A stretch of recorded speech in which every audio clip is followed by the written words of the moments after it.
से खबर आ रही है। बांग्लादेश में एक बड़ी हादसे की खबर सामने आई है, जहां दौलत दिया घाट के पास पद्मा नदी में एक बस गिर गई, जिससे सवार कम से कम 35 यात्री लापता बताए जा रहे हैं।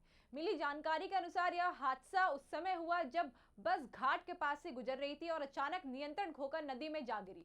घटना के तुरंत बाद स्थानीय प्रशासन और राहत दल मौके पर पहुंच गए। रेस्क्यू टीमों ने बचाव अभियान शुरू कर दिया है और अब तक 2 शव बरामद किए जा चुके हैं। बाकी यात्रियों की तलाश के लिए लगातार सर्च ऑपरेशन जारी है। गोताखोरों और स्थानीय मछुआरों की मदद से नदी में गहन खोजबीन की जा रही है। प्रशासन का कहना है कि लापता लोगों की संख्या ज्यादा हो सकती है, क्योंकि बस में सवार यात्रियों की सही संख्या का अभी तक स्पष्ट पता नहीं लग पाया है। यह हादसा एक बार फिर नदी किनारे परिवहन सुरक्षा पर सवाल खड़ा करता है कि फिलहाल पूरे इलाकों में राहत और बचाव कार्य जारी है और अधिकारियों की नजर पर स्थिति पर बनी हुई है।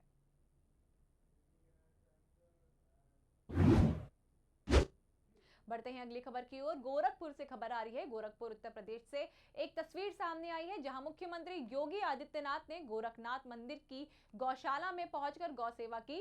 इस दौरान उन्होंने गायों और बछड़ों को अपने हाथों से गुड़ खिलाया और उनका हालचाल भी जाना। मुख्यमंत्री का यह अंदाज वहां मौजूद लोगों के बीच चर्चा का विषय बन गया। बताया जा रहा है कि योगी आदित्यनाथ समय समय पर गोरखनाथ मंदिर की गौशाला में जाकर गौ सेवा करते रहते हैं। यह उनकी दिनचर्या और परंपरा का हिस्सा भी माना जाता है। स्थानीय लोगों के मुताबिक मुख्यमंत्री का पशुओं के प्रति यह लगाव और सेवा भाव लोगों को भी प्रेरित करता है। गौरतलब है कि एक गोरखनाथ मंदिर न सिर्फ आस्था का केंद्र है, बल्कि यहाँ की गौशाला भी काफी प्रसिद्ध है, जहां बड़ी संख्या में गायों की देखभाल की जाती है।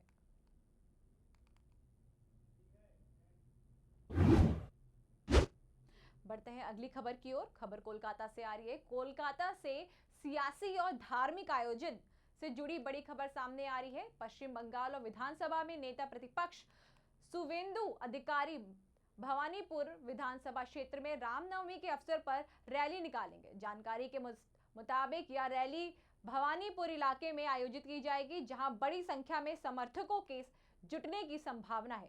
शुवेंदु अधिकारी इस मौके पर शक्ति प्रदर्शन के साथ साथ जनता के बीच अपनी राजनीतिक पकड़ मजबूत करने की कोशिश करेंगे। गौरतलब है कि भवानीपुर और नंदीग्राम जैसे क्षेत्रों में राजनीतिक गतिविधियां पहले से ही काफी सक्रिय रही हैं।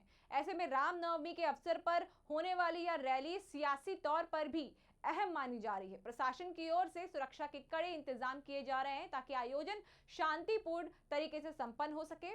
विशेषज्ञों का मानना है कि यह धार्मिक आयोजनों के साथ जुड़ी ऐसी रैलियां अक्सर राजनीतिक संदेश भी देती हैं और आने वाले चुनावों के लिहाज से इनकी अहमियत और ज्यादा बढ़ जाती है।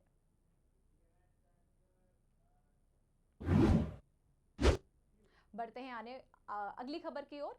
केरल के कोझिकोड से चुनावी माहौल गर्माता नजर आ रहा है। लोकसभा में नेता प्रतिपक्ष और कांग्रेस सांसद राहुल गांधी ने वर्चुअल जनसभा को संबोधित करते हुए राज्य की राजनीति और पर तीखा हमला बोला। जी हां, राहुल गांधी ने कहा कि केरल का चुनाव सिर्फ एक सामान्य चुनाव नहीं, बल्कि राज्य की आत्मा की लड़ाई है। उन्होंने सवाल उठाया कि क्या केरल का एक मजबूत और स्वतंत्र भविष्य मिलेगा या लोगों को सीमित कर दिया जाएगा। जी हां, उन्होंने दावा किया कि केरल में असल मुकाबला सिर्फ 2 पक्षों के बीच है।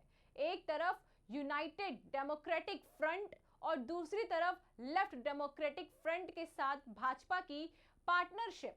जी हां, कांग्रेस नेता ने कहा कि यूडीएफ लोगों को जोड़ने और उनकी आवाज सुनने का काम करता है, जबकि एलडीएफ और उनके पीछे हुए सहयोगी समाज को बांटने और दबाने की राजनीति करते हैं। राहुल गांधी ने रोजगार के मुद्दे पर भी केंद्र और राज्य सरकार को घेरा। उन्होंने नरेंद्र मोदी के 2 करोड़ नौकरियों के वादे और केरल सरकार द्वारा 40 लाख नौकरियों के दावे पर जिक्र करते हुए कहा कि 1 दशक बाद भी लोगों को इन वादों का फायदा नहीं मिला है। उन्होंने आरोप लगाया कि जनता को बड़े बड़े वादे तो किए जाते हैं, लेकिन जमीनी स्तर पर परिणाम नजर नहीं आ रहा।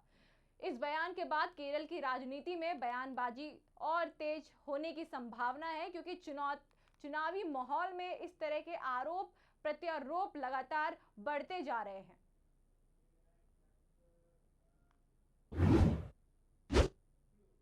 बढ़ते हैं अगली खबर की ओर। खबर हमारी मध्य प्रदेश से आ रही है। मध्य प्रदेश के उज्जैन से विकास और तैयारियों को लेकर बड़ी अपडेट सामने आई है। मुख्यमंत्री मोहन यादव ने प्रेस क्लब कार्यक्रम में संबोधन के दौरान सिंहस्थ की तैयारियों पर जोर दिया। उन्होंने कहा कि प्रेस क्लब ऑफ उज्जैन के साथ मिलकर राज्य को आगे बढ़ाने का प्रयास किया जा रहा है। खासतौर पर उज्जैन में होने वाली सिंहस्थ की तैयारियां तेजी से चल रही है। मुख्यमंत्री ने बताया कि आने वाले समय में इन तैयारियों को और गति दी जाएगी ताकि सिंहस्थ का आयोजन भव्य और व्यवस्थित तरीके से हो सके। उन्होंने कहा कि सरकार का लक्ष्य है कि उज्जैन को धार्मिक और पर्यटन के केंद्र के रूप में और अधिक विकसित किया जाए, जिससे स्थानीय अर्थव्यवस्था को भी मजबूती मिले। गौरतलब है कि सिंहस्थ जैसे बड़े धार्मिक आयोजन में देश विदेश में लाखों श्रद्धालु पहुंचते हैं। ऐसे में बुनियादी ढांचे और व्यवस्थाओं को मजबूत करना सरकार की प्राथमिकता बनी हुई है। श्रुति की शादी की तैयारी शुरू हो गई? हाँ, और आज शादी के गहने भी लेने हैं। हाँ, तो बस सीधे कल्याण ज्वेलर्स चले जाइए। कल्याण में अब मेकिंग चार्ज प्रति ग्राम सिर्फ 199 रुपए से। सबका कल्याण, है ना?